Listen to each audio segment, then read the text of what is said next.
बदलने वाली कहानी है। 100 करोड़ से भी भारी कहानी है। दो दोस्त, तो एक अमीर बच्चा था, एक नॉर्मल बच्चा था। इस बच्चे ने बड़ी डेयरी खोली थी, बड़ा फार्म खोला था और ये लगभग दिवालिया होने के कगार पे आ गया। और इसका जो दोस्त था वो बड़े घर का बेटा था, मतलब एक तरीके से राजा का बेटा समझो। तो इसकी पत्नी ने बोला, अजी सुनो, आप कहते थे इतने सालों से कि आपका एक अमीर दोस्त था, तो चलो अपन उससे मदद लेने चलते हैं। तो ये इसकी पत्नी और बच्चे चल पड़े। ये गए, गेट कीपर को बोला कि वो दोस्त जो इतने साल पहले साथ पढ़ता था वो आया है। आते ही उसका दिल खोल के स्वागत किया दोस्त का और बाहों में भर लिया। दोस्त, इतने वर्षों बाद तो आया है, तेरे पूरे परिवार का स्वागत है, मेहमान नवाजी की जाए, बहुत मान सम्मान किया जाए, सेवा की जाए, आप आराम करो। खाना पीना किया, रेस्ट करवाया कि सुबह बात करेंगे। सुबह दोस्त आया, दोस्त ने आते ही अपनी पूरी विक्टिम मोड चालू किया। गाया भी बिकी, पैसा भी बिकी, वो सब खत्म हो गया। अच्छा। अब उसने मंत्री को आदेश दिया, मंत्री जी इनको एक बकरी दे दो। उस पति ने बोला, रे सुन राजा से यार, जो देव जो लेर निकल गया यार। बकरी लिए और निकल लिए।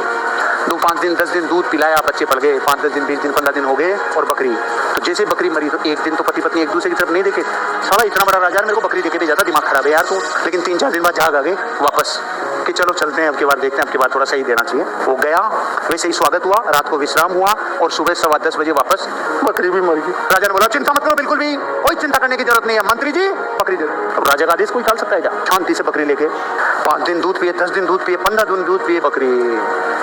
अब की बार अगर बोली, ए सुनो जी, ए चलो पधारो, रुको, विश्राम करो, खाना खाओ, पियो, मस्त रहो, शानदार जिंदगी जियो। सुबह 10:15 बजे भाई साहब बकरी मर गई। परमात्मा जो भी करता है अच्छे के लिए करता है, चिंता करने की कोई भी जरूरत नहीं है, टेंशन मतलब, मैं तेरे साथ खड़ा हूँ, मंत्री जी बकरी दे दो। पत्नी ने माथा पकड़ लिया, तो होते ना गुस्से में, बकरी ले गए। 1 दिन 2 दिन 5 दिन 10 दिन बकरी पे आई। आप क्या सोच रहे? बकरी, एक बकरी और ले आई और वो जो बकरी थी उसके भी बकरी 4-5 बकरी हो गई। दूध मामला सेट हो गया, बच्चे पलने लग गए और अब थोड़ा थोड़ा दूध बेचना शुरू कर दिया।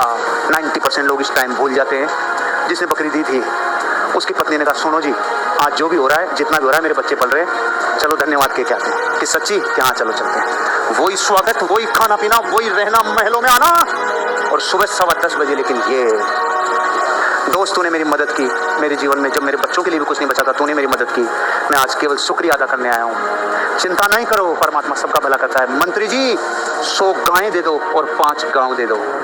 पत्नी ने कहा, रम मांगने आए थे तब दिया नहीं था, अब ये 5 गांव और 100 गायें दे रहा है। बस दोस्त, तुझे यही समझाना चाहता हूँ, मैं दे तो तुझे पूरा राज्य सकता था उस दिन, जिस दिन तेरे बच्चे भी नहीं पल रहे थे, पूरा राज्य भी दे देता ना, तेरा पूरा राज्य कोयला हो जाता मेरे लाला।